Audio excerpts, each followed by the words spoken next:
Assalamualaikum warahmatullahi wabarakatuh. Selamat berjumpa rekan-rekan sekalian. Perkenalkan, saya Ganjar Widyoga. Saya pengajar hubungan internasional dari Universitas Slamet Riyadi Surakarta. Dan saya melaksanakan S3 bidang doktoral di Durham University, Inggris dengan riset tentang globalisasi dan Islam. Rekan-rekan sekalian, apakah sudah pernah mendengar istilah globalisasi? Globalisasi adalah suatu keadaan yang kita nikmati sekarang. Rekan-rekan melihat video ini mungkin dari luar Indonesia.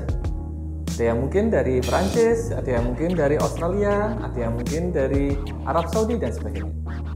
Itulah globalisasi. Sebaliknya, rekan-rekan yang di Indonesia mungkin pernah belanja menggunakan aplikasi, membeli barang dari Cina, membeli barang dari Korea Selatan, Jepang, dan sebagainya.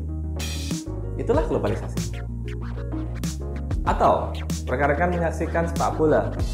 Sepak bola di Inggris, sehingga di Indonesia sudah tengah malam, ya. Menonton menggunakan televisi atau menggunakan internet, itulah globalisasi. Jadi globalisasi adalah sebuah fenomena di mana ada pergerakan orang, barang, atau informasi melintasi batas negara. Fenomena globalisasi yang kita alami sekarang merupakan bagian dari perkembangan teknologi dan peradaban manusia modern. Saat ini mudah bagi kita untuk pergi ke luar negeri.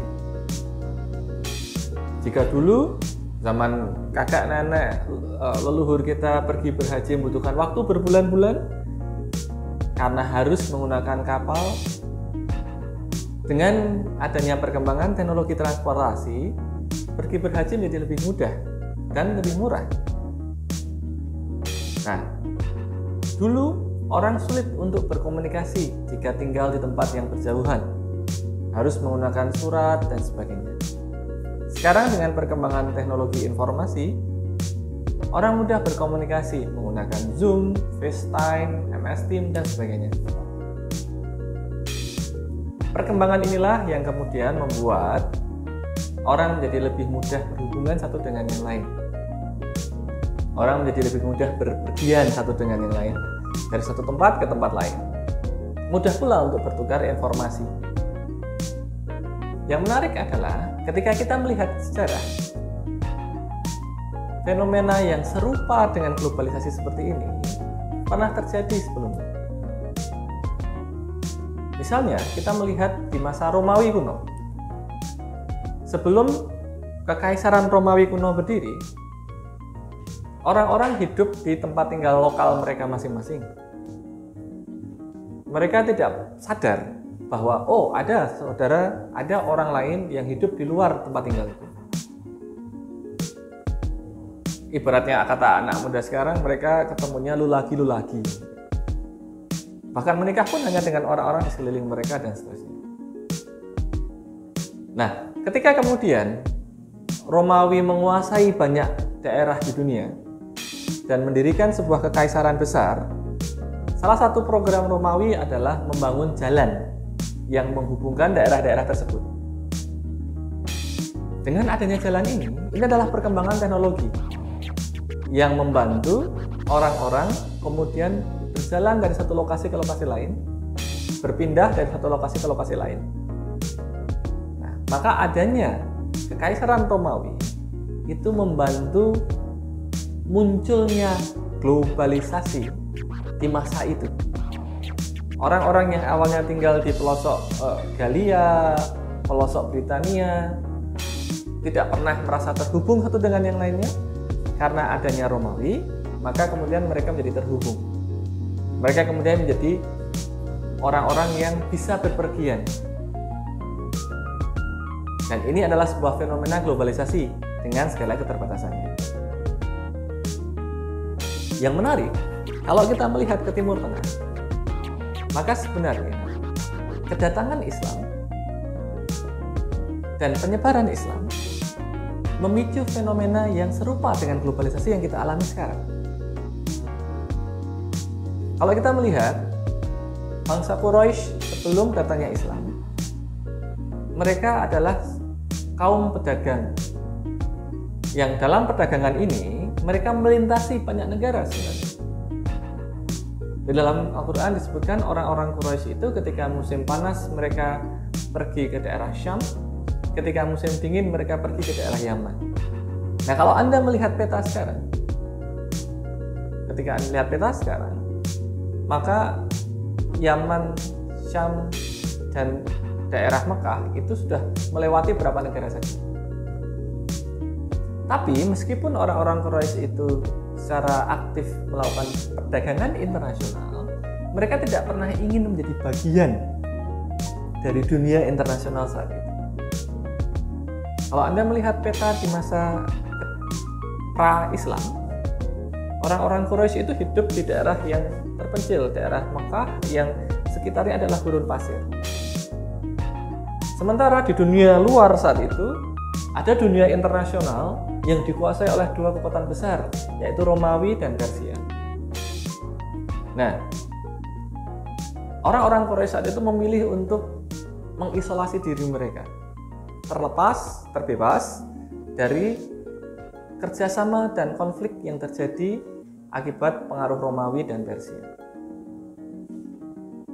Ketika Islam kemudian datang, ada perubahan yang terjadi.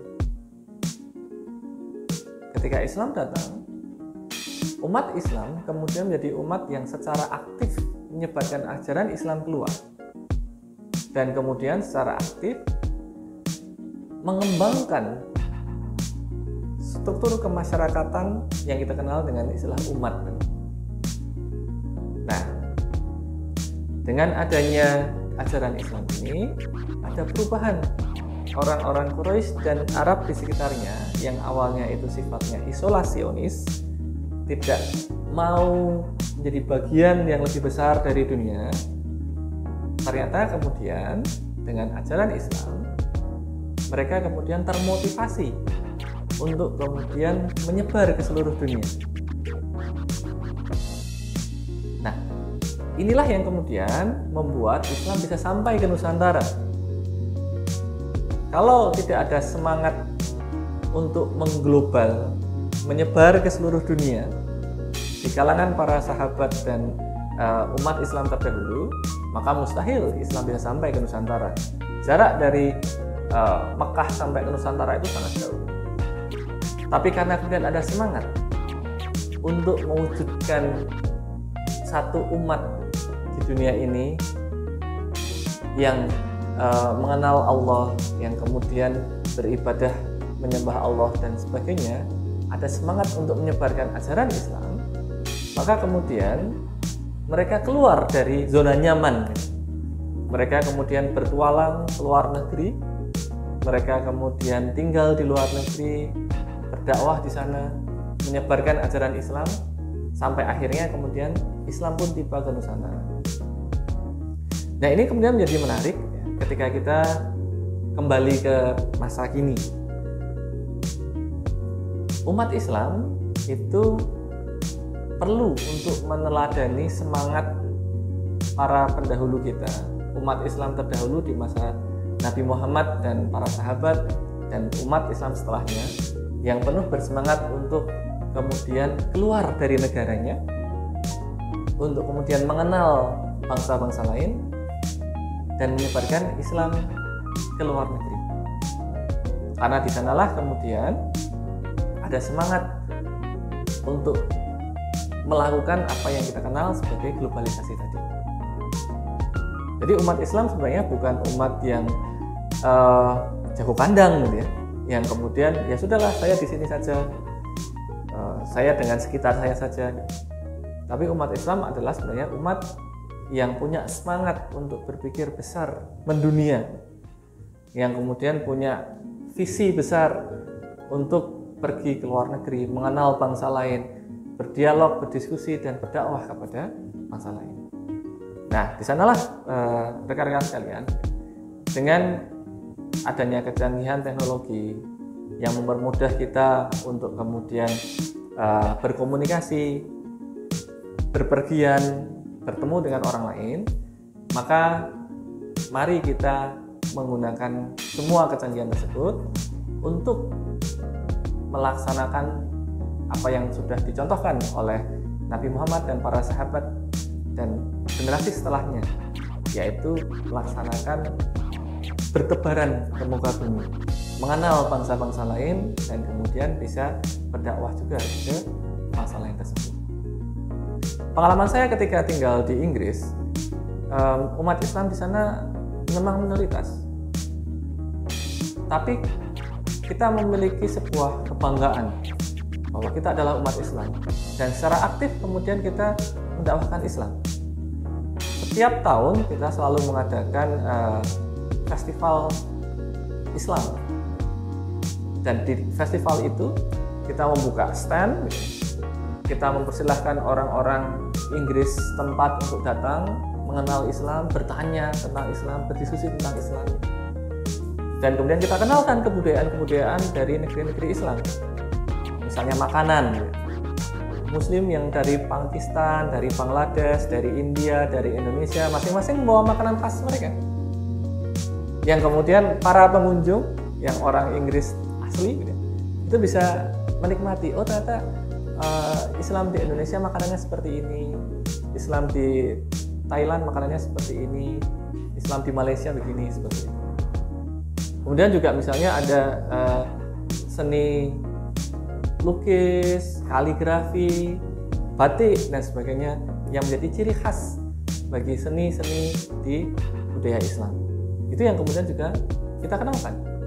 Nah, dari sanalah kemudian ternyata alhamdulillah dalam setiap tahunnya itu selalu ada yang bersyahadat, karena kemudian mengenal Islam secara langsung, bertemu dengan pemeluknya, bisa berdiskusi dan bisa mendapatkan jawaban yang kemudian menjawab pertanyaan-pertanyaan mereka selama ini.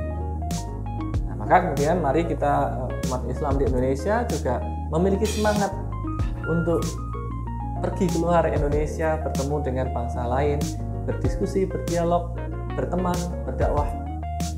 Dari sanalah kemudian kita bisa meneladani semangat dakwah para pendahulu kita yang meninggalkan kampung halaman sampai bertahun-tahun, berbulan-bulan, dengan tantangan menembus gurun pasir, menggunakan kapal laut yang tidak senyaman sekarang, untuk kemudian memenuhi semangat berdakwah secara global.